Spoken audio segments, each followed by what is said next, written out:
¿Qué tal, muchachos? ¿Cómo están? Vamos a trabajar el día de hoy siguiendo la estructura del modelo microeconómico, lo que significa los modelos de mercado. ¿Está bien?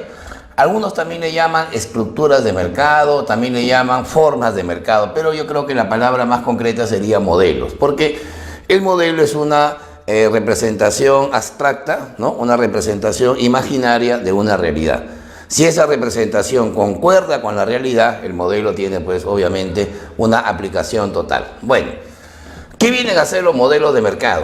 Vienen a ser las diferentes formas de organización del mercado, de acuerdo a un número de productores, ¿no? A un número de compradores, o sea, cuántos ofertantes, cuántos demandantes, qué producto se vende, si es homogéneo, si está diferenciado, cuáles son las condiciones para acceder, ingresar a la competencia y también las distintas formas en que se fijan los precios, ¿no? Bueno, es evidente que la diferenciación de cada modelo dependerá de los enfoques, cuáles son los criterios para enfocar cada mercado. Pero le voy a poner una aplicación bien sencilla. Por ejemplo, no es lo mismo la fijación del precio de los taxis, ¿no? Que tomamos de manera permanente, con la fijación del precio del agua potable. O sea, si uno se pone a pensar, el mercado de taxis está saturado, hay cerca de 300.000 unidades solamente en la capital. Imagínate, un taxista viene a ser insignificante frente a los 300.000 que están circulando, o sea, es un mercado muy atomizado. En cambio, Sedapal es un mercado exclusivo, donde es el único vendedor, es el único ofertante de agua potable en la capital. Entonces, eso es una forma de mercado más concentrada. La primera forma es competitivo, ¿no? O sea, el mercado de taxis es competitivo por la saturación que tiene. Pero, por ejemplo, el mercado del agua potable es un mercado monopólico por la concentración, pero de un solo vendedor. Esa es la diferencia, ¿ya? Bueno, vamos a trabajar con 3 cuadritos para definir las distintas estructuras de mercado, ¿ya? El primero se llama el modelo de André, un economista francés, André Marshall, ¿ya? Casi le dan el premio Nobel hace 10 años atrás. Bueno, este modelo va a determinarse en función al número de compradores y al número de vendedores, ¿no? En función a ese número se define cada estructura de mercado.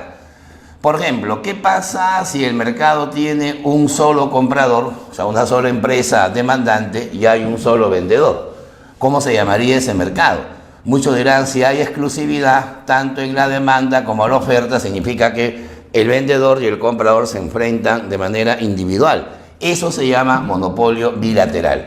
Es un mercado muy difícil de aplicarse porque implicaría que la oferta está concentrada en una sola empresa y la demanda también en una sola empresa. Una situación muy esquemática, ¿no? Normalmente se da en mercados sindicales, ¿no? Cuando hay negociaciones colectivas, por ejemplo, a nivel laboral, ahí se puede aplicar el monopolio bilateral. Pero ¿qué pasa cuando el vendedor es uno solo y se enfrenta a pocos compradores, ¿no? Esos pocos compradores pueden organizarse, por lo tanto el mercadito no se va a llamar monopolio puro, se le va a llamar cuasi monopolio, o sea, es un casi monopolio, pero no lo es de manera absoluta. Será absoluta cuando ese único vendedor se enfrente a muchos compradores, ¿está bien? Ahí sí recién podemos llamarle monopolio puro. No es lo mismo organizar a 100 empresas compradoras que organizar, pues, a 20 millones de consumidores. Hay una diferencia muy grande en organización, ¿ya? A ver, ¿qué pasa si en el mercado hay pocos vendedores y hay un solo comprador? Pues ahí el mercadito se va a llamar cuasi monoxonio. ¿Por qué cuasi monoxonio? Mono es un prefijo griego que significa uno y sonein significa comprador, o sea, significa que el comprador es exclusivo, pero como se enfrenta a pocos vendedores que no están organizados, se le agrega el prefijo cuasi, o sea, es una aproximación al monoxonio. Pero si hay pocos compradores que se enfrentan a pocos vendedores, o sea, el mercado es bilateral, justamente se le llama oligopolio bilateral. El problema va a ser cuando esos pocos vendedores se enfrenten a muchos compradores. Ahí el mercado absolutamente se llama oligopolio. Y tal como lo veremos en el segundo esquema, el oligopolio es el mercado más importante, imperfecto que hay en la economía peruana. Vamos a demostrarlo más adelante. ¿Qué pasa, muchachos, si el comprador es uno solo, pero se enfrenta a muchos vendedores? Ahí sí se le borra el prefijo cuasi y solamente se le va a llamar monoxonio. ¿Está bien? Y si hay pocos compradores que se enfrentan a muchos vendedores, el mercadito se llamaría oligoxonio. Oligo, poco, sonio, comprador. Pocos compradores enfrentados a muchos vendedores. ¿Y qué pasa en el extremo? Si hay muchos compradores y muchos vendedores, pues el mercado se va a llamar competencia perfecta. No, relativamente se le llama perfecta porque al final es un mercado de carácter ideal. Bien, muchachos, vamos ahora al segundo modelo de organización de mercados que se le llama el modelo de Stackelberg, ¿no? Este fue un economista, Ronald Stackelberg, economista inglés del siglo XX, ¿no? Allá por los años 80 apareció un modelo obviamente mucho más completo, porque a diferencia del modelo de Marshall, acá no solamente se considera el tamaño de la oferta o el tamaño de la demanda, también se considera el acceso a la industria, el producto que se vende y cómo se fija el precio, ¿no? O sea, son tres criterios que hacen que el cuadro sea mucho más creíble, ¿no? Bueno, veamos. La competencia perfecta es un modelo que supone 5 principios claves, ¿no? Muchos vendedores, o sea, una oferta atomizada, saturada de empresas, ¿no? Muchos compradores, el mercado está atomizado de compradores, cada comprador es muy pequeño frente al resto, el acceso no está restringido, no hay barreras de tipo técnico, de tipo legal, entrada libre, pero el producto, esta es la clave de repente más teórica, la clave más ideal. El producto debe ser homogéneo. ¿Qué significa homogéneo? Que el producto no necesita publicidad. ¿Está bien? No se requiere hacer publicidad porque es obvio, ¿no? Si una empresa le hace propaganda a su producto, también la está haciendo propaganda a los demás rivales, porque al final todos venden, ¿no?, un producto equivalente. Es como que yo diga, a ver, imaginémonos el mercado, por ejemplo, de mototaxis, ¿no? Ya que es un mercado pues atomizado, una gran cantidad de ofertantes, obviamente mucho más compradores, cualquiera que tenga un brevete, un taxi, hasta sin brevete puede entrar al mercado, no hay ninguna barrera, ¿no? Es un mercado netamente informal, pero evidentemente es un mercado en el cual yo no veo publicidad, pues, ¿no? Imagínate un mototaxista haciéndole publicidad a su servicio, ¿no? Al final está haciendo publicidad a los miles de mototaxistas que compiten con él, o sea que aquí el mercado es innecesario en publicidad. Y el precio lo va a determinar el propio mercado, ¿está bien? El mercado a través de la relación que hay entre ofertantes y demandantes. Una mayor oferta bajaría el precio, pero una mayor demanda elevaría el precio, ¿está bien? A propósito, hay un producto que hoy se está utilizando mucho en la economía peruana, porque si no te aplican una multaza, que son las mascarillas. ¿Qué pasaría si las mascarillas estuvieran en competencia perfecta? Implicaría que habría muchos vendedores, lo cual es cierto, ¿no? Habrían 33 millones de compradores, ¿no? Imagínate, esto es una obligación usarlas. El acceso es libre, ¿no? El producto homogéneo, ahí lo dudamos, porque hay calidades, pues, ¿no? Hay de tela, hay de papel, hay quirúrgicas, hay para científicos locos, entonces es evidente, pues, que vamos a encontrar diferencias en el producto, pero acá no, acá se asume que el producto es homogéneo, ¿no? Entonces muchos se preguntan, ¿y por qué su precio ha ido aumentando en los últimos meses? Porque justamente la demanda ha crecido. Es un principio inexorable. Crece la demanda, el precio va a tener que subir. Es una condición del mercado. Por eso decimos que en este mercado todos son precios aceptantes, ¿no? Y por lo tanto, como no hay ningún ejemplo totalmente aplicable a la realidad peruana, decimos que es un mercado de tipo ideal, ¿ya? La competencia perfecta es bíblica, ¿no? Es prácticamente utópica. Bueno, la competencia monopolística, ojo al término, ¿eh? Competencia, lo cual implica muchos vendedores y muchos compradores, atomizado por ambos lados. La entrada también es libre. Noten ustedes que hasta ahí los dos mercados son iguales. Los dos mercados representan lo mismo, pero ¿dónde está lo monopolístico? En el producto, ¿no? El producto debe ser heterogéneo. ¿Qué significa que el producto sea heterogéneo? Que va a estar diferenciado. Cuidado con este término. No es lo mismo decir diferente que decir diferenciado, porque diferente es el género, diferenciada viene a ser la especie. Es como decir, los autos son diferentes a los colegios, ¿no? Una cosa es el transporte, otra cosa es la educación, pero entre autos hay detalles, ¿no? Calidades que hacen que los autos tengan diferentes precios. Entre colegios hay detalles, ¿no? Hay colegios de 8.000 soles mensuales, como también hay de 80 soles mensuales. Entonces, ¿por qué esa diferencia? Porque el producto está detallado, está diferenciado. Y eso genera que el precio también lo fijen los vendedores. O sea, cada vendedor puede poner un precio distinto en función pues a cómo ha detallado su producto. ¿Está bien? Por ejemplo, ahora se dice restobares, ¿no? Restaurantes, todo lo que es la gastronomía peruana es parte de la competencia monopolística, ¿no? Por ejemplo, hay muchas pollerías, hay muchos consumidores de pollo a la brasa, hasta tiene su día, ¿no? La entrada es libre, no hay ninguna barrera, el producto es heterogéneo porque los restaurantes tienen diferentes matices, diferentes calidades, y obviamente el precio está determinado por detalles, ¿no? Los detalles que en este caso van a ser fijados por las propias empresas o restaurantes. Hay cuarto de pollo de 45 soles, como también hay de 6 soles. Entonces, ¿por qué 45 y por qué 6 soles? Hay que ir para comprobar la diferencia, ¿no? Por ejemplo, educación. Las escuelas, las universidades son atomizadas y cada uno tiene pues un precio controlado, ¿no? También estaría el transporte, ¿no? El transporte interprovincial sobre todo, ¿no? Un viaje tiene precios diferentes en función pues a la calidad del ómnibus, el servicio que dan, o sea, siempre hay detalles que hacen que el mercado sea monopolístico, ¿está bien?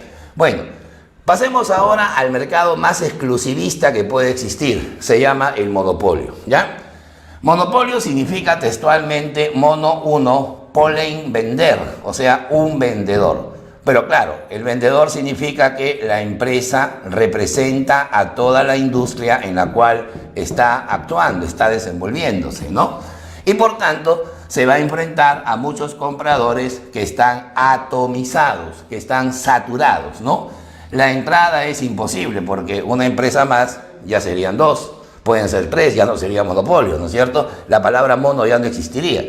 El producto debe ser único, o sea, exclusivo, supuestamente sin tener sustitutos, y el precio debe ser manejado por el vendedor. Ojo que ya no pongo los vendedores, pongo el vendedor, lo cual implica que es exclusivo. Y ese vendedor puede discriminar el precio, ¿está bien? Por ejemplo, ahí estaría Sedapal, ¿no? Es la única empresa que nos vende el servicio de agua potable. Millones de consumidores de Sedapal. Otra empresa nueva, por economía de escala, es imposible. El agua es un producto determinante, ¿no? Hasta hacemos cola para conseguirlo. Y el precio lo pone Sedapal, pues, ¿no? En función al control discriminado que tiene en el mercado. Esta empresa es conocida, se llama Enel, la empresa de energía eléctrica en Lima, Lima Norte, ¿no? Porque en Lima Sur está Luz del Sur. O sea, los monopolios están de acuerdo a ciertas áreas geográficas. A esta empresa también es 10 años operando en el Perú, se llama Cálida, ¿no? La empresa del gas natural. Como tú verás, es muy raro encontrar monopolios en la economía del país. Generalmente están hechos por el Estado o auspiciados por el Estado, ¿no? Hay una contradicción ahí constitucional. Bueno, luego viene el monoxonio, ¿está bien? El monoxonio es aquella industria que es hermana gemela del monopolio, pero en el sentido contrario, porque hay muchos vendedores, pero el comprador es uno solo. La única empresa compradora se enfrenta a muchas empresas vendedoras que están atomizadas. La entrada es imposible, porque es evidente que ya no serían un comprador, serían dos o más. Lo que se negocia van a ser insumos y el precio lo determina el comprador. ¿Está bien? ¿Por qué no digo los compradores? Porque el comprador es exclusivo, por eso se llama monoxonio. Pero ese comprador va a buscar pagar el precio más bajo. Por eso se habla del regateo. Regatear significa que tú pides rebajita, ¿no? Algo así también haría el monoxonista. Un ejemplo, la empresa más conocida por los peruanos, la leche Gloria, ¿no? Como le decimos vulgarmente.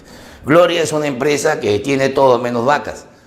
O sea, eso significa que Gloria se tiene que abastecer de los miles de ganaderos que están alrededor de la zona industrial. Por lo tanto, Gloria actúa como un monoxonio, ¿está bien? La única que compra leche a los miles de ganaderos, otra empresa que compre leche es imposible, la leche es un insumo y el precio lo pone Gloria, pagándoles a los pobres ganaderos pues un precio recontra miserable, ¿no es cierto? Bueno, PepsiCo es una empresa, bueno, la gaseosa, pero que produce también esas papitas, esos bocaditos Lays, ¿no? Los bocaditos Lays se producen en Ayacucho. ¿Por qué? Porque ahí está la zona productora de tubérculos, de papa, ¿no? La zona productora de camote, y es ahí donde la empresa aprovecha para comprar absolutamente el insumo. Oligopolio. Un oligopolio es un mercado que es el que más se adecua a la industria peruana, en la cual su definición también es etimológica, ¿no? Oligo significa pocos, polio viene de vender, o sea, pocos vendedores, ¿está bien?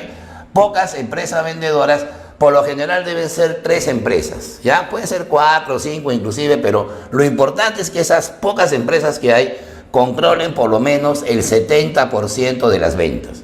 Si 3 empresas te manejan el 70% de las ventas, así existan 2.000 empresas, el mercado se va a llamar oligopolio. Porque eso implicaría que la diferencia, que sería menos de 30%, estaría concentrado en el resto de productores, ¿no? En el resto de competidores. Bueno, los compradores son muchos, ¿no? En el sentido que el mercado está atomizado. La entrada está restringida. Cuidado, no es imposible, pero tampoco es libre. Si yo combino un mercado libre y un mercado imposible, es porque me pone restricciones, ¿no? De tipo legal, de tipo técnico.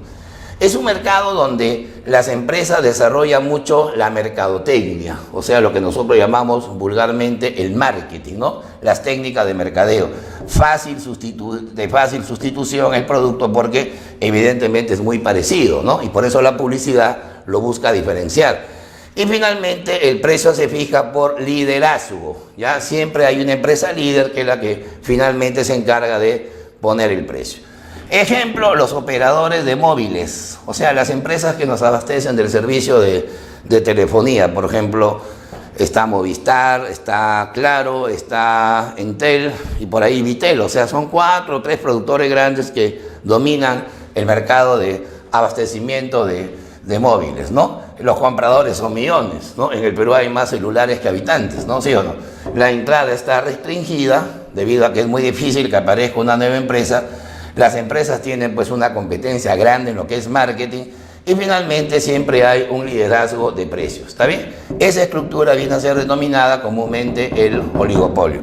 Igual pasa también con el sistema bancario, ¿no? Tenemos 3, 4 bancos líderes en la banca privada, en la parte comercial, que también implica digamos, la absorción de más de un 70% de las ventas, en este caso el servicio financiero. Hay millones de ahorristas, millones de deudores, la entrada está restringida y los bancos al final usan mucho el marketing, ¿no? Y podemos poner miles de ejemplos. Ya, hay uno que lo van a entender mejor, los supermercados. ¿Cuántos supermercados dominan el mercado peruano? Son 3, son 4, ¿no? Por ejemplo, Totus, Metro, ¿qué más hay? Plaza Vea, son los líderes que dominan la producción. Compradores hay millones, ¿no? La gente prefiere más ir a Plaza Vea que a la bodega que está al lado de su casa. La entrada está restringida, difícil que aparezca un supermercado nuevo. El producto es fácilmente sustituible. Tú no vas a decir, la Coca-Cola es más rica en Totus que en Metro, no es así, ¿verdad? Lo que hace el marketing es hacerte ver diferente el producto, porque te da una promoción, los días rojos, los días verdes, ¿no? Siempre el marketing es determinante en este tipo de estructura de mercado. Y la tercera forma, muchachos, de enfocar los modelos de mercado es a través de los monopolios, pero de coalición. El término coalición significa acuerdos, convenios, tratos, pactos para poder dominar una cierta área de la competencia, ¿no? Obviamente, si uno habla de coaliciones, suena como algo ilícito, algo que está obviamente proscrito, ¿no? Bueno, vamos a ver. Se habla, por ejemplo, de lo que es un cártel, lo que es un cruz y lo que es un holding. Ya vamos a diferenciar. El cártel es una forma de monopolio alemán. Surgió en los años 1870, 1872, por ahí, cuando se forma la Sociedad Europea del Carbón y el Acero. En ese momento, pues, la revolución industrial hizo que el carbón perdiera vigencia porque se está usando más la electricidad y obviamente el petróleo, ¿no? Bueno, el cártel viene a ser ya en la realidad un sindicato de productores, ¿no? De la misma industria que mantienen su independencia, pero que van a fijar un precio de monopolio, ¿no? Fijan un precio de monopolio justamente para controlar el mercado, controlar la producción y obviamente repartirse geográficamente el mercado territorialmente, ¿no? Pero para que ese cártel funcione, señores, la demanda debe ser altamente inelástica. ¿Qué significa una demanda inelástica? Que si el precio sube en una velocidad, digamos, relativamente superior, la cantidad demandada no afecta demasiado. Normalmente los bienes inelásticos son los bienes de primera necesidad, los bienes que tienen, digamos, más importancia para el consumidor. Por ejemplo, la gasolina es inelástica porque los sustitutos a la gasolina son muy pocos, ¿no? Por ejemplo, las mascarillas son inelásticas, ¿no? ¿Sí o no? Porque los sustitutos obviamente son muy pocos o casi ninguno. Mientras menos sustitutos tenga, más inelástica será la demanda. Entonces, estas empresas, como han hecho un sindicato y saben que la demanda es inelástica, lo que hacen es fijar un precio lo más alto posible, ¿verdad? Y al final todos salen beneficiados. Eso obviamente va contra la soberanía de los consumidores, ¿no es cierto? Un ejemplo de cártel, a ver, a nivel nacional sería APA, que es Asociación Peruana de Avicultura. La avicultura en el Perú es un mercado muy concentrado, digamos, muy oligopólico, ¿no? Hay 3, 4 empresas grandes que dominan casi el 99% de la producción de pollos en el país y son las que se ponen de acuerdo para restringir la producción, para limitar la oferta cuando tienen el objetivo de, ¿no?, elevar el precio, ¿no? A nivel internacional, un cártel, por ejemplo, está la OPEC, la Organización de Países Exportadores de Petróleo, ¿no? Bueno, que evidentemente cuando tienen el objetivo de subir el precio, restringen la oferta a nivel mundial. Ahora, ¿qué pasa cuando hay demasiada producción de pollos y no hay mucha demanda? El pollo tiene que bajar de precio. ¿Qué pasa cuando ningún país compra petróleo y las empresas siguen produciendo, los países siguen ofreciendo? Hará que el petróleo baje de precio. Eso ya no es un cártel, porque lo que busca el cártel es elevar el precio, ¿ya? Ahora, ¿qué viene a ser el plus? ¿Ya? Bueno, el plus es un, digamos, monopolio de origen norteamericano. Surgió justo cuando el petróleo estaba en su máximo apogeo en los Estados Unidos, ¿no?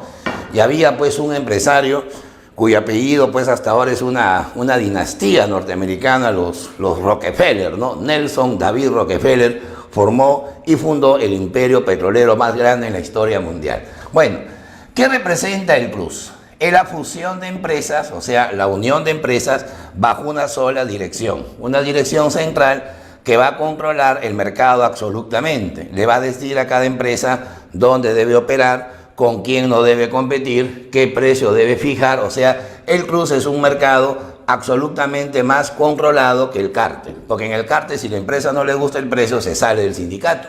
En el plus no, porque todas están fusionadas, ¿no? Generalmente siempre se van a un área especial de la economía. Por ejemplo, en el Perú hay una empresa que se llama Bacus, ¿no? La cervecera más grande del país. Bacus tiene un control absoluto de la producción cervecera, ¿no? Las marcas líderes en el Perú, Pilsen, Cristal, Cusqueña, las maneja Bacus. Pero también tiene las empresas que producen la publicidad, tiene la imprenta que hace las etiquetas, la fábrica de las botellas, la fábrica de las cajas de plástico, tiene hasta los lugares donde se vende exclusivamente su producto, están controlados por este tipo de empresa, ¿no? Y finalmente viene el holding. El holding también tiene origen norteamericano, pero fíjense ustedes el año en el cual aparece, 1936, ¿no? Cuando la economía se volvió macro, cuando la Gran Depresión ya había sido derrotada, ¿no?, en el capitalismo, y justamente la única forma de generar coalición era a través de la sociedad de cartera. ¿Qué cosa es una sociedad de cartera? Es una sociedad anónima, y una sociedad anónima significa que una empresa compra las acciones de otras sociedades anónimas para obtener la mayor cantidad de dividendos, o sea, de utilidades. Y esas utilidades le permiten al holding ir creando nuevas empresas. O sea, es una cadena así heterogénea de empresas de diferentes áreas donde el único objetivo es controlar el aspecto financiero. Por ejemplo, en el Perú tenemos el holding más conocido, ¿no?, que es el holding que hace el banco Interbank, pero su holding se llama Intercor, Corporación Interbank. Por ejemplo, Real Plaza es una empresa muy conocida en el Perú, ¿no? Oesle, ¿no? Esta empresa de comida rápida, Bembos, ¿no? La cadena Cineplane, incluso tiene hasta universidades como la UTP, tiene el colegio Innova, ¿no? Tiene una serie de empresas, Inca Pharma, por ejemplo, ¿no?, que evidentemente representan pues lo que es la fusión bajo las acciones de otras compañías, ¿no? Perfecto, listo.